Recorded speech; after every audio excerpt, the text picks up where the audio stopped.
जो भी दीनदयाल उपाध्याय गोरखपुर विश्वविद्यालय के बच्चे हैं, ध्यान से सुनिएगा, क्लास को बिल्कुल भी स्किप मत करिएगा, नहीं तो बाद में आप बहुत पछताएंगे। ध्यान से सुनिएगा मैं जो कहने वाला हूँ। देखिए, दीनदयाल उपाध्याय गोरखपुर विश्वविद्यालय जो है, BA fifth semester political science का जो फर्स्ट पेपर है POL 301, इसका एग्जाम 5 दिसंबर 2024 को होने वाला है, जिसका पेपर का नाम है comparative government and politics UK USA Switzerland and China. ठीक है, तो इसमें इंपॉर्टेंट क्या है, ये जो क्वेश्चन पेपर है प्रीवियस ईयर का है। चलिए, क्लास स्टार्ट करने से पहले मैं आपको कुछ बता देता हूँ।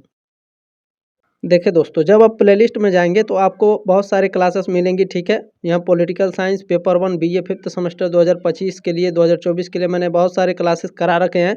तो प्लेलिस्ट में जाएंगे तो आपको दिखेगा, लेकिन यहाँ ध्यान आपको ये देना है। देखिए, ये सारे क्वेश्चन पेपर मैंने प्रीवियस ईयर के सॉल्व कराए हैं, तो आप लोग इसे देख लीजिएगा। लेकिन कौन सा क्लास नहीं देखना है, ये बात भी आप लोग ध्यान रखिएगा। देखिए, जब आप प्लेलिस्ट में जाएंगे तो ये वाली जो क्लास है इसे मत देखिएगा। इसमें कई सारे क्वेश्चन आपके गलत हैं, लगभग लगभग 10 से 12 प्रश्न इसमें गलत हो गए हैं। ठीक है, जो मैंने पिछले साल इसे सॉल्व करा था, जल्दीबाजी में मैंने इसे सॉल्व करा दिया था, जल्दी जल्दी सर जी आंसर की दीजिए, आंसर की दीजिए, उसी में गलत हो गया। ठीक है, इसके लिए मैं माफ़ी चाहता हूँ। और आज के इस क्लास में इसी पेपर को मैं अच्छे से सॉल्व कराऊंगा, बहुत ही शानदार तरीके से, बहुत ही एकदम एक्सप्लेन करके। और ये सारे प्रश्न कहीं ना कहीं आपके एग्जाम में आएगा। आप लोग खुद जानते हैं प्रीवियस ईयर का कोई ऐसा क्वेश्चन पेपर नहीं है जिससे आपके एग्जाम में प्रश्न ना पूछा जाए। तो ये जो क्वेश्चन पेपर आज मैं सॉल्व कराने वाला हूँ, ये बहुत ही इंपॉर्टेंट है। क्या सर जी क्लासेस नहीं दिए हैं क्या? बिल्कुल दिए हैं। देखिए, ये जो सारे क्लासेस हैं आप लोग देख सकते हैं, ये प्रीवियस ईयर की क्लासेस हैं। और इस बार अभी 1 महीने पहले मैंने इस क्लास को कराया था। ठीक है, तो लगभग 4000 बच्चों ने इसे देखा है, तो आप लोग भी देख लीजिएगा जल्दी। और क्लासेस महासंग्राम रिवीजन क्लासेस पेपर फर्स्ट की आने वाली हैं, पेपर सेकंड के भी आने वाली हैं। ठीक है, तो चैनल को भी सब्सक्राइब कर लीजिएगा ताकि आप 6 सेमेस्टर में भी हमारे साथ जरूर जुड़े रहें। चले क्लास को स्टार्ट करते हैं।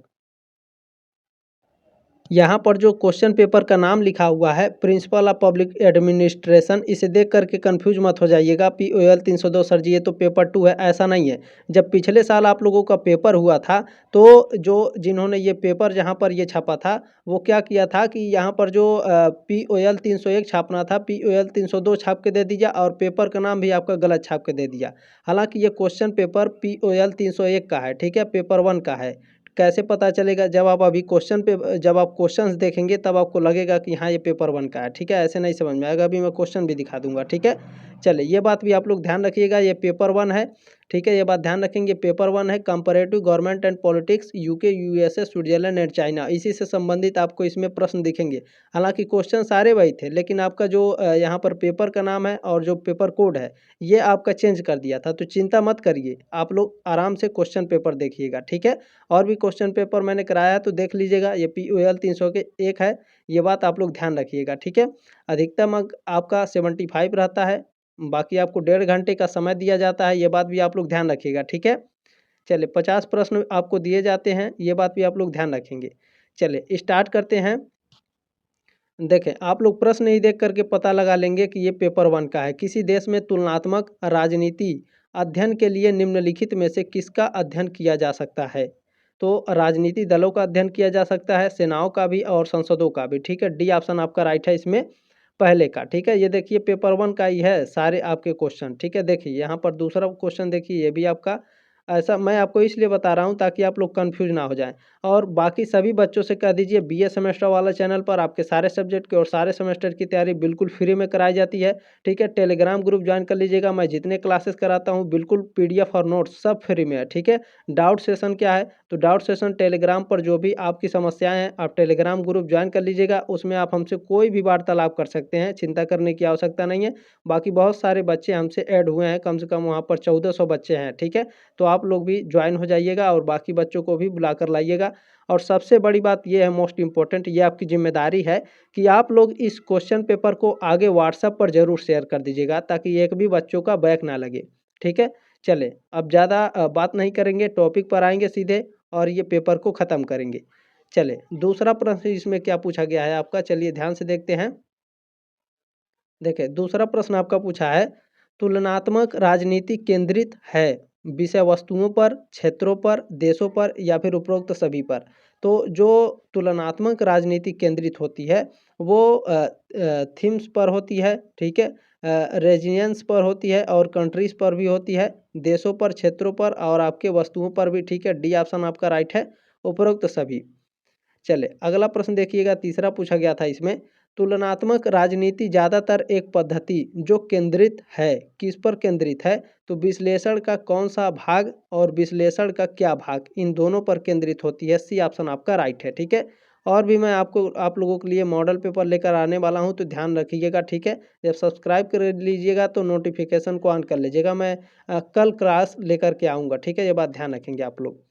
चलिए, चौथा प्रश्न आपका क्या है? सरकार और राजनीति के अध्ययन को क्यों नहीं अलग किया जा सकता? तो क्यों नहीं अलग किया जा सकता? क्योंकि यहाँ देखना पड़ेगा हमें क्यों नहीं इसे अलग किया जा सकता है, ठीक है। चले, ध्यान दीजिएगा, यहाँ पर सरकार और राजनीति के अध्ययन को क्यों अलग नहीं किया जा सकता? क्योंकि सरकार और राजनीति समान रूप से महत्वपूर्ण है, ठीक है। राजनीति औपचारिक और अनौपचारिक दोनों संस्थाओं को अंगीकार करती है, बिल्कुल राइट है आपका। जिस प्रकार सरकार हम में से सभी के बारे में चिंता करती रहती है, वैसे ही राजनीति की, ठीक है। तो डी ऑप्शन आपका यहाँ पे राइट होना चाहिए, या फिर यहाँ पे तीनों ऑप्शन आपका करेक्ट है, ये बात आप लोग ध्यान रखेंगे, ठीक है। ये तीनों आपका ऑप्शन राइट है। देखिए, डी ऑप्शन आपका दिया है, उपरोक्त सभी है, ठीक है। डी ऑप्शन आपका राइट है। जितने बच्चों का डाउट था या फिर जितने बच्चों का कन्फ्यूजन था, इस क्लास में आप सभी लोगों के कन्फ्यूजन दूर हो जाएंगे, ये बात ध्यान रखेंगे, ठीक है। वो जो मैंने क्लास बताया है उस क्लास को देखना नहीं, ये बात ध्यान रखिएगा, ठीक है। उसमें बहुत सारे क्वेश्चंस आपके गलत हो गए हैं। चलिए, पांचवा प्रश्न क्या है? इनपुट आउटपुट यानी निवेश निर्गत दृष्टिकोण का स्रोत क्या है? निवेश निर्गत दृष्टिकोण का स्रोत क्या होता है? तो सामान्य प्रणाली सिद्धांत, ठीक है। जनरल सिस्टम थ्योरी जो होता है, इनपुट आउटपुट दृष्टिकोण का स्रोत होता है। ए ऑप्शन आपका राइट है। इसमें मैं कुछ बता रहा हूँ, ध्यान से सुनिएगा। इनपुट आउटपुट दृष्टिकोण सामान्य संतुलन सिद्धांत पर आधारित है, यानी सामान्य प्रणाली सिद्धांत पर आधारित है, जो एक शास्त्रीय आर्थिक सिद्धांत है जो अर्थव्यवस्था को एकल प्रणाली के रूप में देखता है, ठीक है। इनपुट आउटपुट दृष्टिकोण एक मात्रात्मक आर्थिक शोध तकनीक है जो किसी आर्थिक प्रणाली पर प्रारंभिक आवेग के परिणामों को मैप करती है, ठीक है। चले आगे बढ़ते हैं, अगला प्रश्न देखते हैं आपका क्या पूछा गया है। चलिए, छठा प्रश्न आपका क्या पूछा गया है, ध्यान देंगे यहाँ पर। देखिए, जनमत एवं राजनीति से संबंधित अन्य पहलुओं के बारे में अध्ययन कौन सा राजनीति उपागम करता है? तो ये व्यवहारवादी उपागम करता है, ठीक है। पहला ऑप्शन आपका करेक्ट है, ये बात ध्यान रखेंगे। तो सर जी, उत्तर व्यवहारवादी उपागम क्या है? तो जो उत्तर व्यवहारवादी उपागम होता है, यह व्यवहारवाद की सीमाओं को संबोधित करता है और मूल्य आधारित विश्लेषण की वकालत करता है। सर जी, संस्थागत उपागम क्या है? तो यह संस्थाओं और उनके ढांचों पर ध्यान केंद्रित करता है, न कि व्यक्तिगत व्यवहार पर, ठीक है। ऐतिहासिक उपागम क्या है सर? तो ऐतिहासिक उपागम यह ऐतिहासिक घटनाओं और प्रक्रियाओं के विश्लेषण पर आधारित है, ठीक है। यानी पहला ऑप्शन आपका करेक्ट है, यह बात ध्यान रखिएगा, पहला वाला, ठीक है। ये बात ध्यान रखेंगे, पहला देखेंगे। देखिए, सही उत्तर का चयन करें, केवल पहला ऑप्शन आपका राइट है।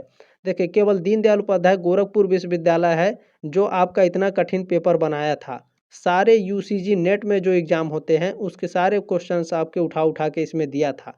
50 प्रश्न में से कम आपके 20 से लेकर के 15 से 20 क्वेश्चन ऐसे थे जो आपके यूसीजी नेट से पूछे गए थे, ठीक है। तो बहुत ही कठिन पेपर बनाए थे पिछले साल। इस बार देखिए अभी क्या होता है। जब एग्ज़ाम हो जाएगा तो टेलीग्राम ग्रुप पर आप लोग अपना क्वेश्चन पेपर भी भेज दीजिएगा, मैं आपको आंसर की प्रोवाइड करा दूंगा, ठीक है। चले, और सभी बच्चों से जुड़ने का प्रयास करिए। उदारवाद का सबसे आवश्यक सिद्धांत है, उदारवाद का सबसे आवश्यक सिद्धांत फ्रीडम होता है, स्वतंत्रता होती है। सी ऑप्शन आपका राइट है।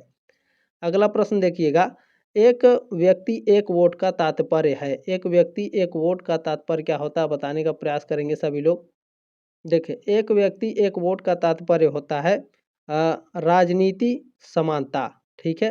क्यों होता है? देखिए, इसका मतलब है कि प्रत्येक व्यक्ति चाहे वह किसी सामाजिक वर्ग, धर्म या आर्थिक स्थिति का हो, उसे एक वोट का अधिकार है, ठीक है। यह लोकतंत्र व्यवस्था का एक आधारभूत सिद्धांत है। यह सुनिश्चित करता है कि हर व्यक्ति के विचारों का राजनीतिक प्रक्रिया में समान रूप से प्रतिनिधित्व हो, ठीक है। तो सर जी, बहुसंख्य शासन क्या है? तो देखें, बहुसंख्य शासन यह सिद्धांत है, यह बताता है कि जिस विचार या उम्मीदवार को सबसे अधिक वोट मिलते हैं वही जीतता है, बहुसंख्य शासन के हिसाब से, ठीक है। यह एक व्यक्ति एक वोट से संबंधित है, लेकिन इसका सीधा अर्थ आपका नहीं होता है, ठीक है। ये बात आप लोग ध्यान रखिएगा, सीधे इससे संबंधित नहीं है। लेवल प्लेइंग फील्ड, समान अवसर क्या है? तो इसका मतलब है कि सभी के पास समान अवसर होना चाहिए। यह एक व्यक्ति एक वोट से संबंधित है, लेकिन सीधा इससे भी आपका संबंध नहीं है। बात आप लोग ध्यान रखेंगे। ए ऑप्शन आपका राइट है इसमें, ठीक है, ध्यान रखेंगे। चले अगला प्रश्न देखिएगा आपका क्या पूछा गया है। चले प्रश्न नंबर 9 आपका क्या पूछा गया है, इसे मैं थोड़ा बड़ा करता हूँ। चले देखिए, किसने लोकतंत्र को बहुमत की निरंकुशता कहा है? लोकतंत्र को बहुमत की निरंकुशता मेडिसन महोदय ने कहे हैं। सी ऑप्शन आपका राइट है, ठीक है। देखिए, बहुमत की निरंकुशता का मतलब क्या होता है कि लोकतंत्र में भी बहुसंख्य समूह अल्पसंख्यक समूह के अधिकारों का हनन कर सकता है, ठीक है, समझ में आ गया ना। बहुमत की निरंकुशता का मतलब क्या होता है, लोकतंत्र में भी बहुसंख्य समूह और अल्पसंख्यक समूह के अधिकारों का हनन कर सकता है, ठीक है, ध्यान रखेंगे। ये अमेरिकी थे, ठीक है। अमेरिकी संविधान के निर्माता में से एक जेम्स मेडिसन ने इस चिंता को व्यक्त किया था कि लोकतांत्रिक सरकार में बहुसंख्य समूह अल्पसंख्यक समूह के अधिकारों का हनन कर सकता है, ठीक है। ये आपके एग्जाम में पूछा जाता है।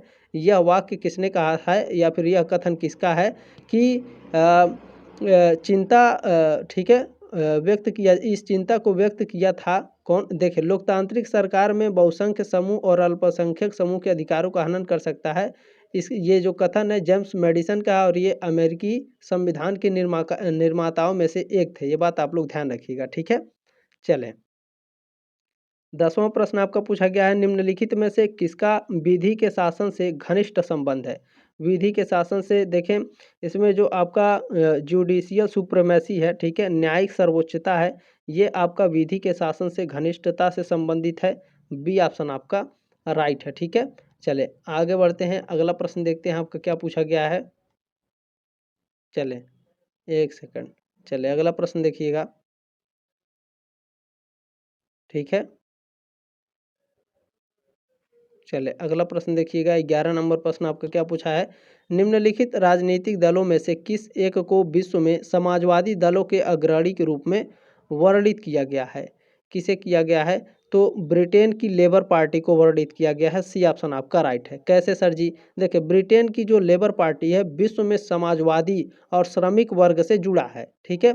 राजनीतिक आंदोलन, जो आंदोलन है उसके अग्रणी दलों में से एक माना जाता है इसको, ब्रिटेन की लेबर पार्टी को, ठीक है। इसकी जो स्थापना है 20वीं सदी की शुरुआत में हुई थी, और ये समाजवाद, सामाजिक न्याय और श्रमिक वर्ग के अधिकारों के लिए काम करने के लिए जानी जाती है, ठीक है। सी ऑप्शन आपका राइट है। चलिए 12 नंबर प्रश्न देखिएगा, आपका क्या पूछा है, बहुत ही ध्यान से। अवशिष्ट शक्तियाँ किस संघवादी व्यवस्था में राज्यों के पास होती हैं? तो अवशिष्ट शक्तियाँ जो होती हैं वो अवशिष्ट शक्तियाँ संघवादी व्यवस्था में किस राज्य के पास? तो अमेरिका के पास और स्विट्जरलैंड के पास होती हैं, ठीक है। पहला और तीसरा राइट है हमारा, डी ऑप्शन में दिया है, ये बात ध्यान रखेंगे, डी ऑप्शन हमारा राइट है, ठीक है। बहुत ही मोस्ट इंपॉर्टेंट ये प्रश्न है, ये यूजीसी नेट का ये क्वेश्चन है, ठीक है, ध्यान रखिएगा। चलिए 13 नंबर प्रश्न आपका पूछा है, कम्युनिस्ट मैनिफेस्टो किसने लिखा था? चले कम्युनिस्ट मैनिफेस्टो किसने लिखा था भैया? इसको मार्क्स और एंजल्स ने लिखा था। अगर पूछ लेगा कि कम्युनिस्ट मैनिफेस्टो किस सन में लिखा गया, क्या करेंगे? तो ध्यान दीजिएगा, 1848 में। कब? 1848 में कम्युनिस्ट मैनिफेस्टो कार्ल मार्क्स और एंजल्स ने मिलकर लिखा था। पूछेगा कि इसका प्रकाशन किस सन में हुआ था, तो 1848 में ही प्रकाशन हुआ था। कहाँ हुआ था? लंदन में, ठीक है। अच्छा, इसको लेकर के आयोग कैसा, कम्युनिस्ट मैनिफेस्टो को लेकर के आयोग कैसा बनाया गया था? तो कम्युनिस्ट लीग आयोग बनाया गया था इसके लिए, ठीक है। ये बात भी आप लोग ध्यान रखिएगा। चलिए प्रश्न नंबर 14 क्या है, ध्यान से देखेंगे आप सभी लोग। देखिए, पूंजीवाद का आधार क्या है, ठीक है। चले पूंजीवाद का आधार क्या है? पूंजी, श्रम, लाभ या फिर लोग, ठीक है। तो जो पूंजीवाद का आधार होता है वो कैपिटल होता है, पूंजी होता है। कैसे सर जी? देखिए, पूंजीवाद एक आर्थिक व्यवस्था है जिसमें उत्पादन के साधन जैसे उद्योग, व्यापार और संपत्ति निजी स्वामित्व में होते हैं, ठीक है। इसका आधार पूंजी यानी धन या वित्तीय संसाधन है जिसका उपयोग लाभ कमाने और आर्थिक विकास के लिए किया जाता है। पूंजी के माध्यम से निवेश और उत्पादन की प्रक्रिया संचालित होती हैं, ठीक है। चले ए ऑप्शन आपका राइट है। देखिए, जितनी सारी गलतियां हुई थी इस क्लास में मैंने सारे आपको बता दिए हैं, और भी मैं बताऊंगा, ठीक है। अभी और बाकी है, पूरा तो अभी बाकी है, ध्यान से देखिएगा। अभी और भी क्लासेस आएंगी आपकी, ठीक है। पूंजीवादी विश्व अर्थव्यवस्था से किस क्षेत्र को सबसे अधिक लाभ हुआ? बताने का प्रयास करेंगे किस क्षेत्र को सबसे ज़्यादा लाभ हुआ है। तो ये केंद्र को सबसे ज़्यादा लाभ हुआ है, ठीक है, कोर को। ए ऑप्शन आपका राइट है 15 का। चलिए 16 नंबर प्रश्न आपका देखेंगे क्या पूछा गया है। लोकतंत्र शासन की प्रणाली है जिसमें अंतिम शक्ति निहित होती है, जनता में निहित होती है। 16 का ऑप्शन नंबर बी राइट है आपका, ठीक है। और 15 का ऑप्शन नंबर ए राइट था आपका, ठीक है। चलें 15 16 हो गया। प्रश्न नंबर 17 आपका क्या पूछा गया है। मार्क्स के अनुसार यानी कार्ल मार्क्स के अनुसार पूंजीवाद है। कार्ल मार्क्स के अनुसार पूंजीवाद जो होता है वो निम्न वर्ग का शोषण करता है, ठीक है। सी ऑप्शन आपका राइट है। मार्क्स के अनुसार पूंजीवाद है निम्न वर्ग का शोषण करना, ठीक। चले देखिए थोड़ा आसान भाषा में भी आप लोग समझने का प्रयास करेंगे ताकि आपको अच्छे से समझ में आए और लॉन्ग टर्म तक याद रहता है अगर थोड़ी सी आसान भाषा में समझने का प्रयास किया जाए तो, ठीक है। चले ध्यान देंगे यहाँ पर निम्नलिखित में से कौन लोकतंत्र के अभिजनवादी सिद्धांत से संबंधित नहीं है। मोस्का, पेरेटो या फिर मिशेल्स। बताने का प्रयास करेंगे, सभी लोग बताइए। देखिए इनमें से कोई नहीं है, ठीक है। कैसे नहीं है सर जी, ये भी बता दीजिए। देखिए मोस्का, पेरेटो और मिशेल्स तीनों ही लोकतंत्र के अभिजनवादी सिद्धांत से संबंधित है। किससे? अभिजनवादी सिद्धांत से संबंधित है। यहाँ नहीं लिखा है, निगेटिव पूछा है, ये संबंधित हैं, ठीक है। आगे सुनिए, इस सिद्धांत के अनुसार समाज में एक अभिजात और साधारण जन के बीच विभाजन स्वाभाविक होता है, ठीक है। अच्छा, मोस्का ने इसको लेकर के क्या बताया था? उन्होंने बताया था कि हर समाज में शासक वर्ग का अस्तित्व अनिवार्य होता है। पेरेटो ने क्या बताया था? इन्होंने बताया था कि अभिजन के परिसंचरण का विचार दिया, ठीक है। अच्छा, अभिजन के परिसंचरण का विचार किसने दिया? पेरेटो ने दिया, ठीक है। जिसमें शासक वर्ग लगातार बदलते रहते हैं। मिशेल्स ने क्या कहा था? ठीक है, मिशेल्स ने क्या कहा था? तो इन्होंने अल्पतंत्र का लौह नियम दिया। आपके एग्जाम में पूछा जाता है अल्पतंत्र का लौह नियम किसने दिया? मिशेल्स ने दिया। अभिजन के परिसंचरण का विचार किसने दिया? तो पेरेटो ने दिया है, ठीक है। तो अल्पतंत्र का लौह नियम मिशेल्स ने दिया है। तो उन्होंने यह कहा है कि सभी संगठनों में सत्ता एक छोटे समूह के हाथों में केंद्रित होती है, ठीक है। समझ में आया? चले आगे बढ़ते हैं। 19 नंबर प्रश्न आपका देखते हैं क्या पूछा गया है, बहुत ही ध्यान से देखिएगा। देखिए उदारवाद मुख्यतः जोड़ है। उदारवाद किसका मुख्यतः जोड़ है? तो व्यक्ति की राजनीति एवं आर्थिक स्वतंत्रता का जोड़ है। डी ऑप्शन आपका करेक्ट है, ठीक है। अच्छा, इसमें अहस्तक्षेप समाजवाद क्या है? तो ये जो अहस्तक्षेप समाजवाद है दोस्तों, उदारवाद अहस्तक्षेप का समर्थन करता है लेकिन समाजवाद का समर्थन नहीं करता है। अधिनायकवादी राज्य क्या है सर जी? तो उदारवाद अधिनायकवाद के विरुद्ध है, ये बात ध्यान रखिएगा, ठीक है। योजनाबद्ध अर्थव्यवस्था क्या है? तो उदारवाद मुक्त बाजार का समर्थक है, योजनाबद्ध अर्थव्यवस्था का नहीं है, ठीक है। चलिए डी ऑप्शन आपका राइट है, ये बात ध्यान रखेंगे। देखिए जितनी गहराई से आप समझेंगे, जितनी अच्छे से मुझे सुनेंगे, उतना ही ज़्यादा आपको एग्जाम में फ़ायदा होगा, ये बात ध्यान रखेंगे। बाकी सारे आप लोग क्वेश्चन पेपर देखते रहिएगा। चलिए 20 नंबर प्रश्न है, समाजवादी सिद्धांत नहीं समर्थन करता है। किसका समर्थन नहीं करता है बताने का प्रयास करेंगे। बिल्कुल, देखिए समाजवादी सिद्धांत जो है उत्पादन के साधनों पर राज्य का नियंत्रण, ये आपका समर्थन करता है। सामाजिक आवश्यकता के आधार पर उत्पादन, ये भी समर्थन करता है। समाज सेवा का सरोकार, ये भी आपका समर्थन करता है समाजवाद। लेकिन मुक्त एवं खुली प्रतिस्पर्धा का समाजवाद सिद्धांत समर्थन नहीं करता है। डी ऑप्शन आपका राइट है, ठीक है। प्रश्न नंबर 20 का, ये बात ध्यान रखेंगे, ठीक है। अच्छा, इसमें समाजवादी सिद्धांत क्या है, चलिए इसके बारे में बता देते हैं, याद रखिएगा। समाजवाद एक आर्थिक और राजनीतिक दर्शन है जो उत्पादन के साधनों के, ठीक है, उत्पादन के साधनों के सामूहिक स्वामित्व की वकालत करता है। जो समाजवादी है, समाज में राज्य या सरकार आमतौर पर उत्पादन के साधनों को नियंत्रित करती है और राज्य के स्वामित्व वाले उद्यमों का लक्ष्य के बजाय सामाजिक भलाई के अधिकतम करना होता है, ठीक है। चलें अगला प्रश्न देखिएगा क्या है, ठीक है। प्रश्न नंबर 20 का डी ऑप्शन आपका राइट है। 21 नंबर प्रश्न आपका क्या पूछा गया है, ध्यान से देखिएगा। देखिए अमेरिका के संघीय व्यवस्था में एक राज्य के अंदर एक नया राज्य गठित किया जा सकता है, किसके द्वारा? तो संबंधित राज्य की सहमति से, कांग्रेस के द्वारा, ठीक है। सी ऑप्शन आपका राइट है, ये बात ध्यान रखेंगे। अच्छा, पूछा जाता है अमेरिका के किस संविधान के अनुच्छेद के द्वारा एक नए राज्य की स्थापना की जाती है, तो ध्यान रखिएगा अमेरिका के संविधान के अनुच्छेद 4 धारा 3 के अनुसार किसी राज्य के क्षेत्र में से नया राज्य तभी बनाया जा सकता है जब संबंधित राज्य की विधायिका की सहमति प्राप्त हो, अमेरिकी कांग्रेस इसे मंजूरी दे। ठीक है, समझ में आया? चले आगे बढ़ते हैं, अगला प्रश्न देखते हैं। ठीक है, सी ऑप्शन आपका करेक्ट है। ये सारे प्रश्न कुछ ऐसे थे जो बहुत सारी गलतियां हो गई थी, मैं बहुत सॉरी बोलता हूँ। चले कोई बात नहीं, गलतियां सुधारता है जो वही आगे बढ़ता है। इकाइयां संप्रभु हैं, इकाइयां संप्रभु क्या हैं? तो देखें भारतीय संघीय व्यवस्था में और अमेरिकी संघीय व्यवस्था में इकाइयां संप्रभु हैं। ठीक है, तो दोनों अमेरिकी एवं भारतीय व्यवस्था में। सी ऑप्शन आपका राइट है। अगला प्रश्न देखिएगा।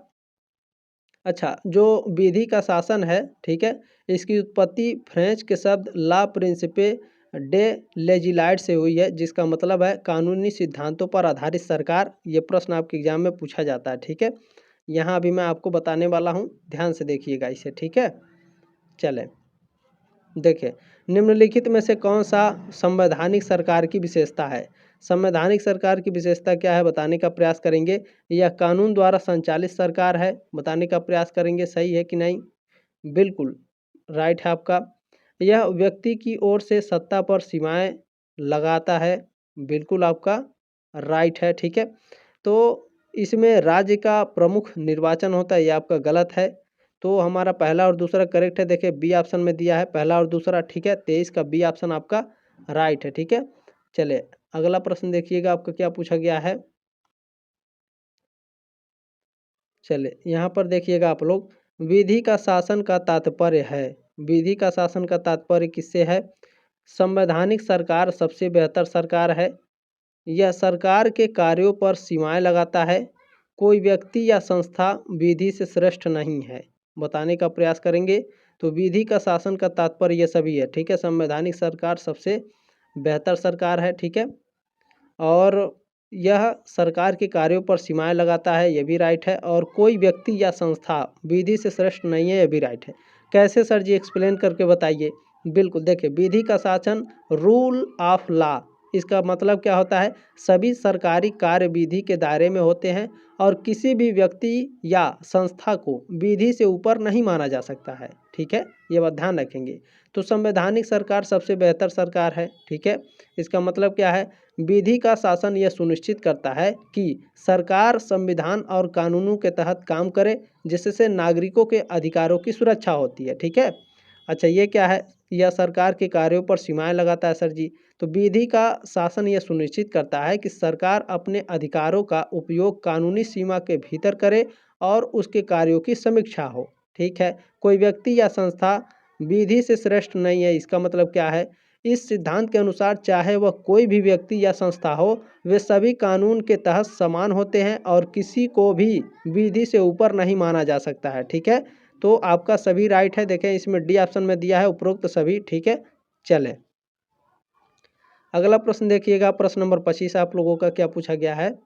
देखें मैग्ना कार्टा गौरवशाली क्रांति और जॉन लॉक के लेखन ने ब्रिटेन के विकास में योगदान दिया। किसका योगदान दिया है? तो संसदीय प्रजातंत्र के रूप में योगदान दिया है। ठीक है, ध्यान रखेंगे, सी ऑप्शन आपका करेक्ट है। अगला प्रश्न देखिएगा, 26 नंबर प्रश्न आपका पूछा गया है। सीमित सरकार का घनिष्ठ संबंध है, सीमित सरकार का जो घनिष्ठ संबंध होता है मौलिक अधिकारों से और शक्तियों के पृथक्करण से संबंधित होता है। ठीक है, दोनों याद रखें, जो मैं बोल रहा हूँ उसे ध्यान से सुन लीजिए। किससे? मौलिक अधिकारों और शक्तियों के पृथक्करण से सीमित सरकार की अवधारणा निकटता से जुड़ी हुई होती है। ठीक है, मान लीजिए ऑप्शन में आपका शक्ति का पृथक्करण नहीं देगा तो मौलिक अधिकार दे सकता है, तो ये बात ध्यान रखिएगा। ठीक है, ये ऑप्शन आपका राइट है। चले अगला प्रश्न देखिएगा क्या पूछा गया है। ये प्रश्न मैंने शुरू में आपको सॉल्व कराया, अवशिष्ट शक्तियाँ वाली। ठीक है, तो अवशिष्ट शक्ति किस राजनीतिक व्यवस्था में राज्य के पास होती है? तो अमेरिका और स्विट्जरलैंड के पास होती है। ठीक है, अमेरिका और स्विट्जरलैंड, बी ऑप्शन आपका राइट है। ठीक है, देखें मैं बता रहा हूँ, संयुक्त राज्य अमेरिका की राजनीतिक व्यवस्था में अवशिष्ट शक्तियाँ राज्य के पास होती हैं, जबकि भारत में जो अवशिष्ट शक्तियाँ हैं ये केंद्र सरकार के पास होती हैं। ठीक है, ये बात ध्यान रखिएगा। स्विट्जरलैंड में कैंटन के पास अवशिष्ट शक्तियाँ होती हैं और संघीय सरकार अपने संवैधानिक उपयोग कैंटन से प्राप्त करती है। ठीक है, मैंने तीनों बता दिया, आपके डाउट क्लियर हो गए होंगे। ठीक है, चले प्रश्न नंबर 28 आप लोगों का पूछा गया है, निम्न में से कौन सा संसदीय प्रणाली की विशेषता नहीं है। देखें, संसदीय प्रणाली की विशेषता क्या है, सामूहिक जिम्मेदारी है। ठीक है, विधायिका एवं कार्यपालिका में घनिष्ठ संबंध भी है आपका, प्रधानमंत्री का नेतृत्व भी करती है, लेकिन सरकार का निश्चित कार्यकाल नहीं है। ठीक है, डी ऑप्शन आपका राइट है प्रश्न नंबर 28 का। अगला प्रश्न देखिएगा क्या पूछा गया है, इसी प्रश्न को देखिएगा कैसे पूछा गया है, बहुत ही अच्छे तरीके से पूछा गया है ताकि आप कंफ्यूज हो जाएं। देखें, निम्न में से कौन सा अमेरिकी प्रणाली का हिस्सा नहीं है। तो देखें, पॉकेट वीटो होता है। ठीक है, सीनेटरियल शिष्टाचार भी है और फिलिबस्टरिंग भी है। सामूहिक जिम्मेदारी अमेरिकी प्रणाली का हिस्सा नहीं है, ये बात ध्यान रखिएगा। ठीक है, क्या अमेरिकी प्रणाली का हिस्सा सामूहिक जिम्मेदारी नहीं है, बाकी ये तीनों है। ये तीनों के बारे में मैं बता दूं तो ध्यान रखिएगा, आपके एग्जाम में पूछा जाएगा पॉकेट वीटो क्या होता है। तो ध्यान रखिएगा, पॉकेट वीटो तब होता है जब राष्ट्रपति 10 दिनों के भीतर किसी विधेयक पर हस्ताक्षर नहीं करता है और इसे कांग्रेस को वापस नहीं लौटाया जा सकता, क्योंकि कांग्रेस अब शस्त्र में नहीं है। अब ये सेनेटरियल शिष्टाचार क्या है, संयुक्त राज्य अमेरिका में एक अनौपचारिक गैर बाध्यकारी संवैधानिक परंपरा सेनेटरियल शिष्टाचार का वर्णन करती है, जब सीनेटर किसी ऐसे सहयोगी का समर्थन करते हैं जो उनके राज्य के किसी उम्मीदवार का संघीय कार्यालय में नामांकन का विरोध करता है।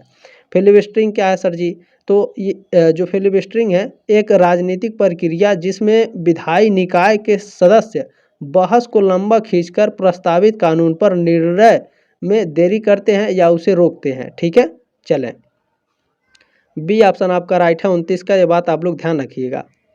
प्रश्न नंबर 30 देखेंगे आपका क्या पूछा गया है। देखें, निम्नलिखित में से कौन सा ब्रिटेन की न्यायिक प्रणाली की विशेषता नहीं है। तो देखिए, ब्रिटेन की प्रशासनिक न्यायालय है, जूरी व्यवस्था है, संगठन का एकल रूप न होना, ये सभी ब्रिटेन की न्यायिक प्रणाली की विशेषता है, लेकिन न्याय समीक्षा का अभाव ये ब्रिटेन की न्यायिक व्यवस्था विशेषता नहीं है। ठीक है, बी ऑप्शन आपका राइट है। प्रश्न नंबर 31 आप लोगों का क्या पूछा गया है, राज्य केवल एक यंत्र है जिसकी सहायता से एक वर्ग दूसरे वर्ग का शोषण करता है। तो बहुत ही आसान प्रश्न है, कार्ल मार्क्स ने कहा था। 31 का सी ऑप्शन आपका राइट है। प्रश्न नंबर 32 क्या है, शक्ति पृथक्करण के सिद्धांत का प्रतिपादन किसने किया, मिल, रूसो, हीगल या मॉन्टेस्क्यू। शक्ति पृथक्करण का सिद्धांत किसने दिया है, मॉन्टेस्क्यू ने, डी ऑप्शन आपका राइट है 32 का। अगला प्रश्न देखें, जो यूसीजी नेट के क्वेश्चन पूछे गए थे वही सिर्फ हमारे मॉडल पेपर से नहीं आए थे, न तो मैंने जितना पढ़ाया था सब आया था। तो मैं जो मॉडल पेपर आप लोगों को देता हूं उसे भी आप लोग अच्छे से देख लिया कीजिए। ठीक है, जो प्रीवियस ईयर में मॉडल पेपर अभी है उसे भी देख लीजिएगा। हालांकि उस समय काफ़ी अच्छे से मैं नहीं पढ़ा पा रहा था। ठीक है, इस समय बहुत ही अच्छा है, बहुत ही शानदार तरीके से मैं पढ़ाऊँगा आप लोगों को। 6 सेमेस्टर में भी बहुत ही ज़बरदस्त क्लासेस मैंने कराया है, देख लीजिएगा। सकारात्मक स्वतंत्रता का अर्थ है, सकारात्मक स्वतंत्रता का अर्थ होता है प्रतिबंधित रहित स्वतंत्रता। ठीक है, लिबर्टी विथ नो रिस्ट्रिक्शन। ठीक है, या फिर रिस्ट्रेन। चले, सी ऑप्शन आपका राइट है प्रश्न नंबर 33 का। प्रश्न नंबर 34 आप लोगों का क्या पूछा गया, ध्यान से देखेंगे। एक राज्य जो नागरिकों को अधिक समाजवादी सुविधाएं प्रदान करे कहलाता है, तो वह कल्याणकारी राज्य कहलाता है। आप लोग तो शुरू से पढ़ते चले आ रहे हैं इसे। ठीक है, सी ऑप्शन राइट है। फर्स्ट सेमेस्टर से लेकर के 5th सेमेस्टर तक आपका ये क्वेश्चन पीछा कर रहा है। देखिएगा 6 सेमेस्टर में भी कहीं ना कहीं ये पूछा जाएगा। बहुलवादी महत्व देते हैं राज्य को, सरकार को या फिर समूह और संघ को। तो सी ऑप्शन आपका राइट है। बहुलवादी जो होते हैं समूह और संघ को आप ये महत्व देते हैं। ठीक है, चलिए प्रश्न नंबर 36 क्या है आपका, ध्यान देंगे। निम्नलिखित में से कौन सा लक्षण कल्याणकारी राज्य से संबंधित नहीं है। तो देखिए, सामाजिक सुरक्षा है, लोकतंत्र है, सामाजिक न्याय भी है। ठीक है, डेमोक्रेसी है, सोशल जस्टिस भी है, सोशल सिक्योरिटी भी है, लेकिन स्टेटलेस सिस्टम नहीं है, राज्य विहीन व्यवस्था नहीं है, कल्याणकारी राज्य से संबंधित नहीं है। बी ऑप्शन आपका राइट है। चलिए प्रश्न नंबर आपका 37 क्या है, 37 नंबर। उदारवाद का मूल लक्षण है। तो उदारवाद का मूल लक्षण होता है इंडिविजुअल फ्रीडम। ठीक है, व्यक्तित्व स्वतंत्रता। ये ऑप्शन आपका राइट है। अगला प्रश्न देखेंगे, इसमें क्या है, राज्य एक आवश्यक बुराई है, इसे मानते हैं मार्क्सवादी, व्यक्तिवादी, फांसीवादी या समाजवादी। राज्य एक आवश्यक बुराई है, इसे कौन मानते हैं, तो इंडिविजुअलिज्म मानते हैं, ठीक है, व्यक्तिवादी मानते हैं। तो बी ऑप्शन आपका राइट है प्रश्न नंबर 38 का। चलिए 39 नंबर प्रश्न पूछा गया है, समाजवाद का मुख्य लक्षण क्या है? तो समाजवाद का मुख्य लक्षण क्या होता है बताने का प्रयास करेंगे। बिल्कुल, सामाजिक आर्थिक न्याय समाजवाद का मूल लक्षण होता है। सोशल इकोनॉमिक जस्टिस, ये ऑप्शन आपका राइट है। अगला प्रश्न देखिएगा 40 नंबर क्या पूछा गया है, मुक्त श्रम की व्यवस्था संबंधित है उदारवाद से, पूंजीवाद से, समाजवाद से या साम्यवाद से? मुक्त श्रम की जो व्यवस्था है यह पूंजीवाद से संबंधित है, कैपिटलिज्म से संबंधित है। बी ऑप्शन आपका राइट है। प्रश्न नंबर 41 आपका पूछा गया, लोकतंत्र किस सिद्धांत पर आधारित है? कानून संप्रभुता पर, लोकप्रिय संप्रभुता पर, राजनीतिक संप्रभुता पर या विधिता संप्रभुता पर? तो जो लोकतंत्र सिद्धांत है ये लोकप्रिय संप्रभुता पर आधारित है। बी ऑप्शन आपका राइट है। चलिए प्रश्न नंबर आपका 42 क्या पूछा गया, ध्यान से देखेंगे। ऑलिगार्की यानी अल्पतंत्र का लौह कानून सिद्धांत किसने दिया था? बताइए किसने दिया था भैया? मिशेल्स ने दिया था। सी ऑप्शन आपका राइट है, ठीक है। चलें अगला प्रश्न देखते हैं आपका, इसमें क्या पूछा गया है, एक सेकंड। चले अगला प्रश्न देखते हैं आपका क्या पूछा गया है। सी ऑप्शन आपका राइट है। प्रश्न नंबर 43 क्या है, आर्थिक कार्य की स्वतंत्रता होती है। आर्थिक कार्य की स्वतंत्रता कैपिटलिज्म में होती है, पूंजीवाद में होती है। बी ऑप्शन आपका राइट है। प्रश्न नंबर 44 क्या है, पूंजीवाद का अंतिम चरण है साम्यवाद, समाजवाद, प्रजातंत्र या साम्राज्यवाद? पूंजीवाद का अंतिम चरण कौन होता है? पूंजीवाद का अंतिम चरण साम्राज्यवाद होता है। डी ऑप्शन आपका राइट है। ये सारे मैंने मॉडल पेपर में पढ़ा रखे हैं, ठीक है। जो बाहर से क्वेश्चन पूछे गए थे वही आपके नहीं आए थे। पारंपरिक उदारवाद का चरित्र है, तो इसका निगेटिव है, नकारात्मक है, ठीक है। 45 का ऑप्शन नंबर ए राइट है आपका। पारंपरिक उदारवाद का चरित्र कैसा है? नकारात्मक।